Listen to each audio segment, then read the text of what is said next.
From the Baked Salmon Studios in downtown Bakersfield, this is Bakeline.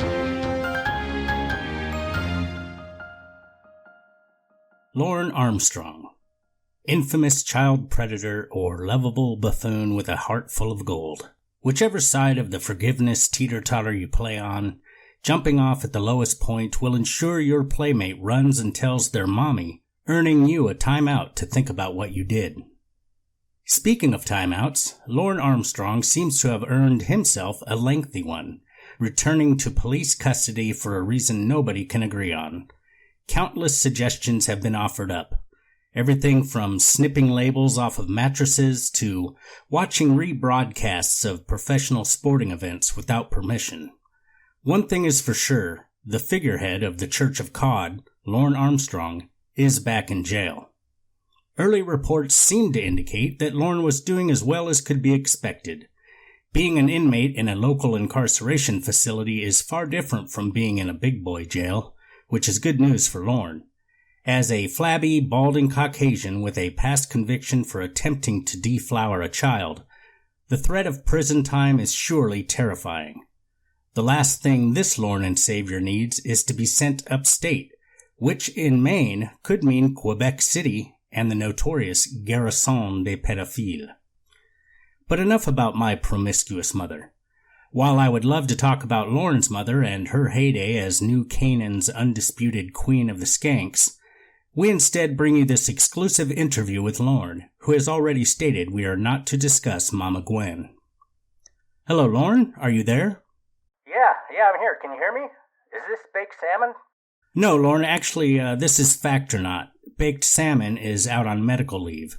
I have been named as his replacement until he is fit to return. Oh, I see. You're not a fish, though, right? You know, that always seemed an odd choice for a character on a channel that dabbled in amateur journalism. Well, I assure you I'm no fish. Rather, I'm an astronaut. Oh, okay. That makes sense. So tell us, Lorne, how has it been in the joint? Well, Factornaut, I'll tell you what. The more things change, the more they stay the same. The fellows on the inside still follow the same rules as always. You know, there's still the high-stake games of pinochle and cribbage going on throughout the day in our rec area. And like before, there's still nobody willing to teach me how to play those games. Well, that's great to hear, Lorne. Now, I wanted to touch on a couple of things here while we have you on the line. I have a note here from our producer that says you have a few minutes. I guess one of the gentlemen from the Aryan Brotherhood is waiting to use the phone? That's right, Factornaut. He's giving me the stink eye as we speak. Actually, he just made that throat slash gesture. That generally means I have about 10 minutes, plus or minus. Well, we all know what a ticking time bomb those white supremacists can be, so we'll make this quick. There has been a lot of discussion on social media about your rearrest, and one of the topics that seems to come up time and time again is your work with people of color. How's that going? Or is it going? I knew this was going to come up. Factornaut, you can tell your viewers I'm happy to report my street cred has been reinstated. So for that's fantastic news. I know that you Hang on, there's more good news. I'm happy to report that I have successfully united the Crips and the Bloods within this facility. I simply sat them down and explained who I was, and, well, you know how the rest goes. Well, yes, I do know how it goes, but perhaps you could give us the abridged version so that any viewers who are not aware can be enlightened? Sure, no problem. Basically, I got the two groups to agree to a truce and sat down at a table in the cafeteria where we... Ooh, cafeteria. Ooh la la. Yes, well, so I got them to sit and listen to what I had to say. I explained who I was, how I had risen to fame as a pathetic loser who made an unsuccessful attempt at violating a child, you know. I explained how the whole time I was talking to a perverted justice decoy and didn't even know it. I explained... Well, how about the chat log? That's particularly cringy. Did you mention that? Yes, the chat log came up.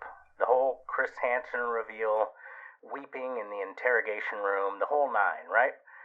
Well, by the end, they agreed to put aside their differences and realized that no matter how much they disagree with one another, regardless of how little they respect one another's gang affiliations, they could all agree that at least they were not me.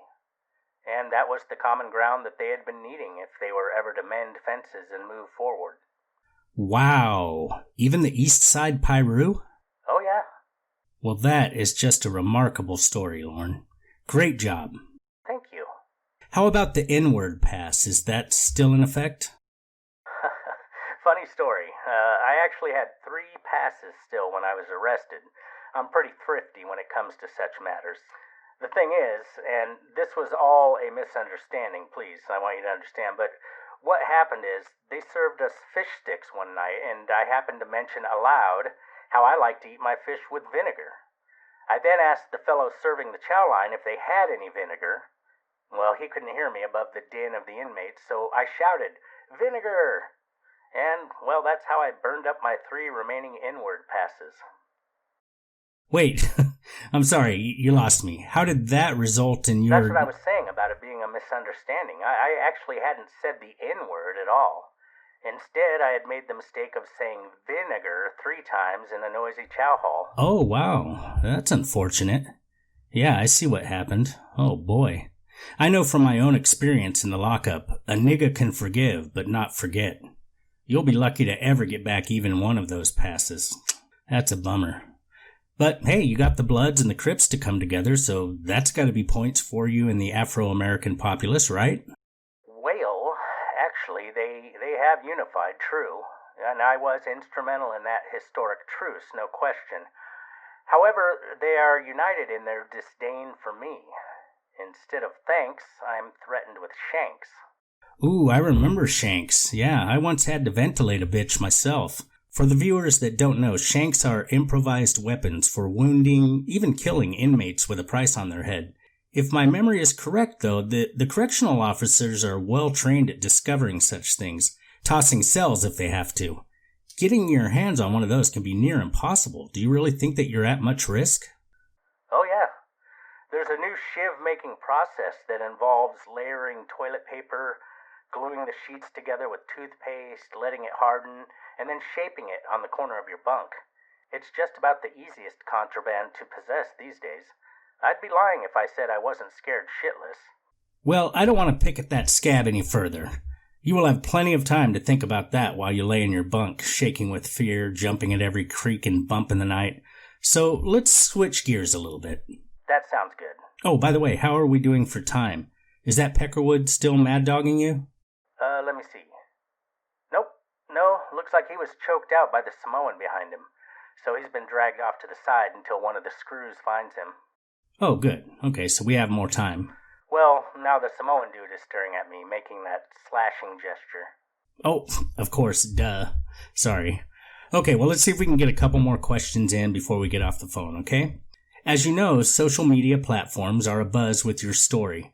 One of the big questions, or concerns I should say, is what has become of Roscoe and Sadie, your 2 dogs? There has been some speculation and information that perhaps your brother Roy has taken them in. Do you know anything about this? Nope, no, Roy hasn't stepped in.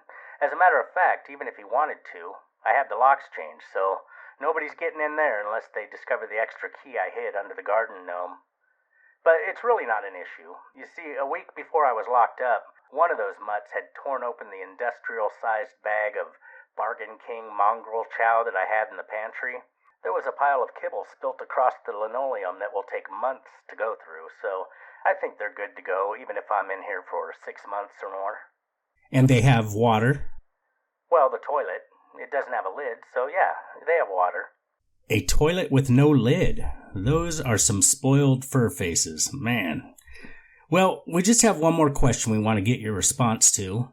You're well known to be a heavy smoker whose addiction to nicotine is second only to his addiction to alcohol. How are you holding up in that area? Thank you for asking. Yes, it's an adjustment for sure. But half the cells are making Pruno in their commodes, so there's really... Oh, hold on a second, actually, Lorne. Let me explain Pruno for viewers who haven't done a stretch. Pruno is a beverage made by fermenting fruit in the toilet for several weeks. It's not the best tasting stuff, but it does serve to deaden the pain. I'm sorry, please continue. Sure. So, yes, the alcohol is available now and then.